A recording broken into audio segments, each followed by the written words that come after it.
Salut à tous, c'est le début des soldes, la bourse est en train de baisser et il y a des opportunités qui commencent à arriver. Alors notamment, on a eu des chiffres aux États-Unis cette semaine qui n'ont pas été très bons et ça a influencé les marchés. Maintenant la question qui se pose c'est est-ce qu'on va avoir une baisse des taux de 25 points ou de 50 points? D'ailleurs tu peux me donner ton avis en commentaire. Et puis à la fin de cette vidéo, je te présente mes actions qui sont enfin arrivées sur mes prix cibles. D'ailleurs tu peux en profiter pour liker la vidéo, ça permettra de soutenir la chaîne et je te remercie. Alors si on regarde les mouvements de la semaine du S&P 500, globalement on est pas mal baissé en quelques jours. Là on est passé de 5400 points à 5004 et si on regarde un petit peu plus haut on est passé de 5600 points, 5650 à peu près à 5400. Alors lundi 5 août, donc on a eu notre lundi noir début août où on était tombé bien plus bas à 5100 points justement et on est reparti d'un coup d'éclair tout de suite à 5600 points, ce qu'on avait eu d'ailleurs quelques jours avant au mois de juillet. Et donc maintenant on est reparti à la baisse. Alors est-ce que c'était une sorte de bande-annonce qu'on a eu d'ailleurs le lundi 5 août? Est-ce que ça va continuer beaucoup plus bas? Et dans ces cas-là justement on va rentrer dans un marché baissier et ça pourrait être intéressant d'avoir justement des opportunités justement pour rentrer sur des actions. Ça on peut pas le savoir, mais en tout cas je l'espère. Si on regarde évidemment un petit peu le marché en ce moment, on est plutôt autour des 28 de PI, ce qui reste quand même cher par rapport à l'historique notamment, mais on a eu beaucoup moins cher, notamment en 2022, on était à 20 PI, là à ce moment-là on avait vraiment des actions qui étaient hyper intéressantes, bien évaluées ou même sous-évaluées, et puis ensuite en 2020, là quand on avait la période Covid, on était reparti à un marché qui était quand même cher, 35 de PI, ça reste un marché cher, et si on regarde avant, on avait quand même un marché qui était beaucoup moins cher, 22 de PI, 20 en 2015, et ça descendait un peu moins cher 2014-18. Donc là, on est quand même sur un point assez haut quand même, il faut le signaler. Si on regarde les forward P, donc des 8 méga caps, notamment les en rose, donc ça représente Alphabet, Amazon, Meta, Microsoft, etc. Le forward P il est autour des 28,5. Donc voilà, ça reste quand même un marché cher aujourd'hui, mais on a eu quand même bien plus cher. Là, c'était démesuré autour des 38,40 d'ailleurs, et on a eu un point beaucoup plus bas. Donc aujourd'hui, évidemment, si le marché continue de baisser, ça va permettre d'avoir des opportunités. Donc en ce moment, on a un marché qui est en train de baisser et c'est notamment dû à des chiffres qui sont pas très bons aux États-Unis, notamment les chiffres sur l'emploi.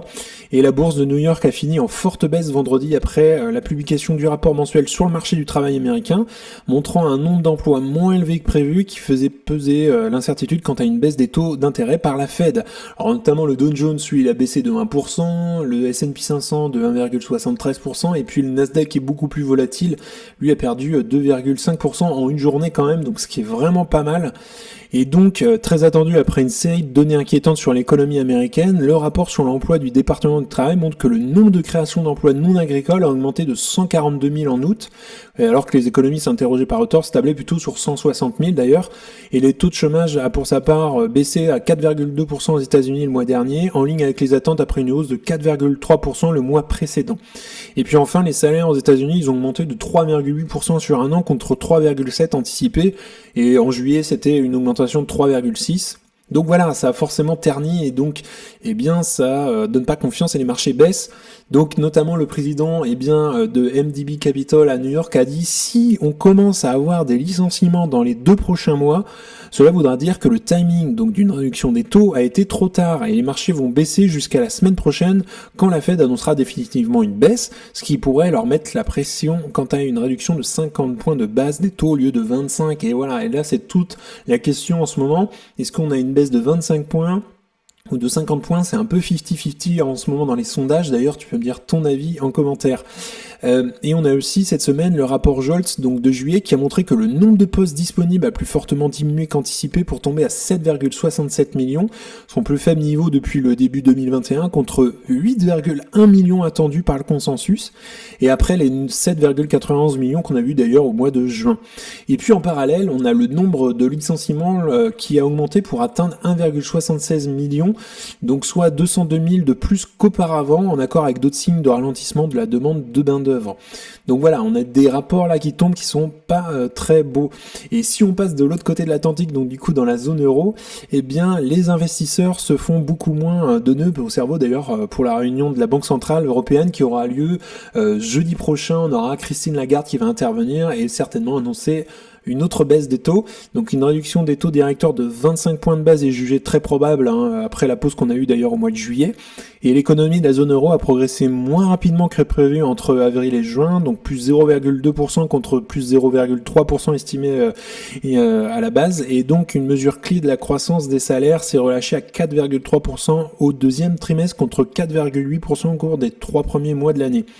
Donc ça c'est selon le calcul Bloomberg. Et puis la BCE prévoyait en juin une inflation salariale à 5,1% pour la période.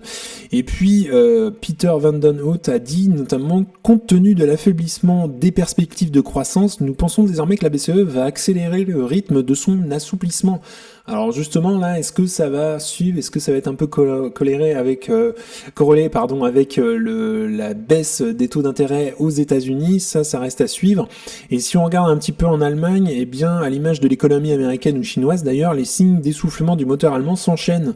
La longue glissade de la production industrielle s'y est poursuivie en juillet, augmentant le risque que la plus grande économie de la zone euro tombe en deuxième trimestre consécutif de contraction de leur économie. Et donc la production du secteur manufacturier a reculé pour le coup de 2,4% en juillet, une baisse nettement plus importante que celle de 0,5% attendue par les économistes, qui contrecarre notamment la progression de 1,7% enregistrée un mois plus tôt.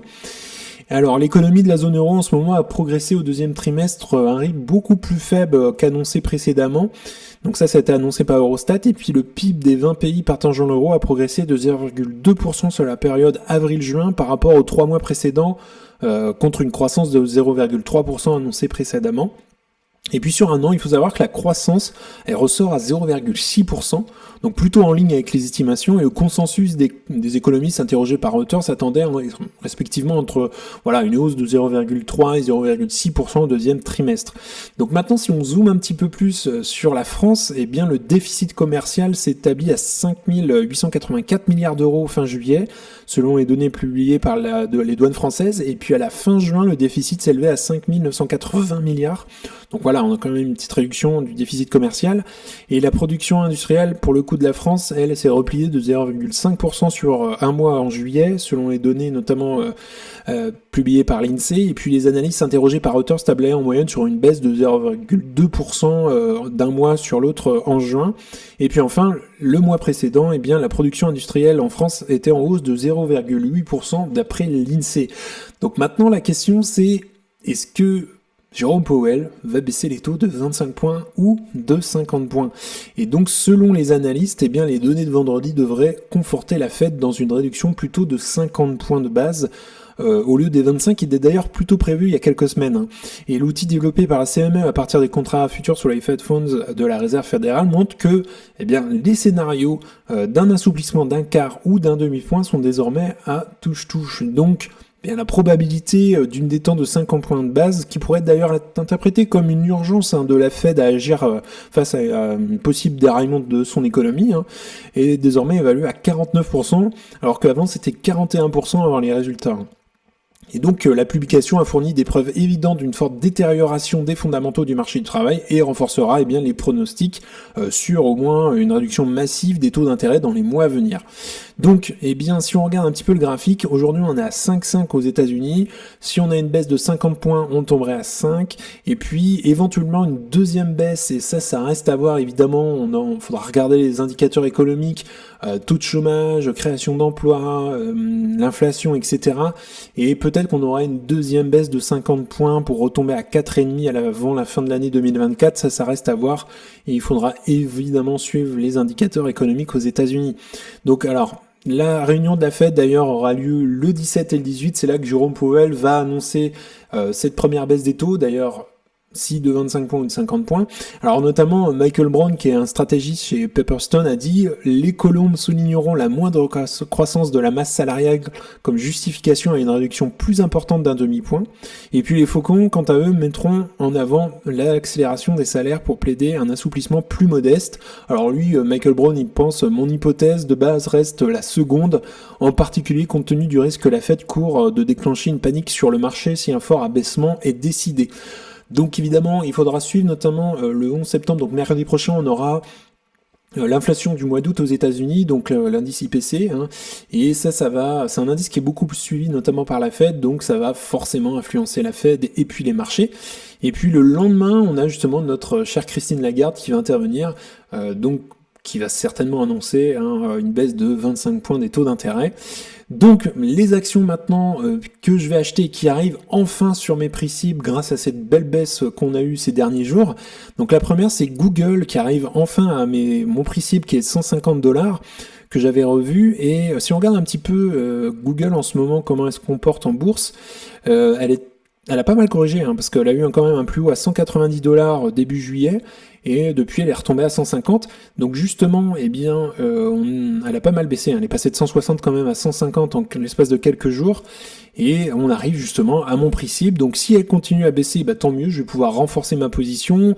Alors elle avait pas mal augmenté depuis le début de l'année, on avait une sorte de hype aussi autour de Google, puisqu'il y avait eu des bons résultats, et puis il y avait eu l'annonce d'un dividende, donc ça avait joué sur ça.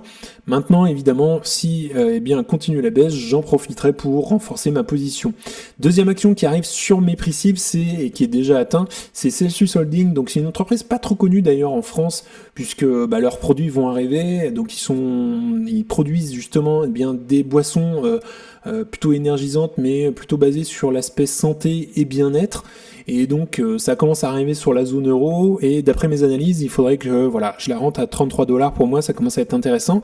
Donc si on regarde Celsius Holding en ce moment en bourse, elle a pas mal corrigé. C'est une entreprise assez volatile d'ailleurs, et là elle est arrivée sur les 31, donc j'en ai profité vendredi dernier pour la renforcer justement, donc c'est parfait. Donc on a eu un point plus haut quand même un mois de mai à 95, donc c'est très volatile encore, et peut très vite chuter. Là elle est en grosse correction, donc évidemment elle va peut-être encore baisser. Donc dans ces cas-là, j'en profiterai pour la renforcer, mais doucement, puisque c'est une entreprise qui est quand même très volatile. Et puis ensuite, troisième action qui commence à être intéressante, c'est Enphase. Donc j'ai un prix à 100$. Donc si on regarde Enphase un petit peu, alors pour les 100$, Enphase aujourd'hui a pas mal corrigé, puisque c'était pas mal reprise depuis début août. Elle était quand même montée de 100 à 125, et maintenant elle a bien recorrigé, elle est retombée à 108, donc on n'est pas si loin de mon prix cible d'ailleurs. Alors si on regarde un petit peu Enphase, quand même depuis le début de l'année, elle fait yo-yo en bourse en ce moment, et notamment c'est c'est une entreprise qui est pas mal soumise au taux d'intérêt. Donc justement, peut-être que en réduisant les taux d'intérêt, Enphase va en profiter. Ça fait partie d'une de ces boîtes qui en profiterait. Donc si elle continue à baisser dans les jours à venir, justement, j'en profiterai pour la renforcer sur les 100$. Mais j'ai une position qui est déjà plutôt bien construite, donc pas de panique pour l'instant. Et puis enfin, ça sera Visa. J'ai un prix cible à 250$ d'après mes recherches. Donc si on regarde Visa en ce moment, elle s'est pas mal reprise en bourse, puisque je l'ai acheté à 254$ au mois d'août, donc elle est passée de 254 en ce moment à 280, donc il s'avère en fait que c'était un coup de bol quand même, parce que je l'ai acheté sur un point plus bas, donc sans le savoir. Et puis maintenant, une légère correction, mais il faut prendre une loupe pour voir la petite correction qu'il y a eu. Et donc évidemment là on est loin un peu de mon prix cible, mais si le marché continue de se dégringoler, il est possible que Visa dégringole aussi. Ça reste à suivre, on verra ça. Donc n'hésite pas à me dire d'ailleurs en commentaire si toi t'as des actions qui sont arrivées à des prix intéressants pour toi d'après tes analyses. N'hésite pas à commenter ça sous la vidéo, ça m'intéresse. Je rappelle évidemment que je ne fais pas de conseils en investissement, c'est hyper important que tu fasses tes propres analyses, ça permet d'être beaucoup plus serein dans tes investissements, et puis après tout ça reste ton argent. On en a fini en tout cas pour aujourd'hui. N'hésite pas à liker la vidéo, à t'abonner, ça fera grandir la communauté et puis ça me soutient. Si tu souhaites regarder un autre épisode, tu peux cliquer juste ici. En tout cas, je te souhaite une excellente journée et à bientôt pour une prochaine vidéo. Salut!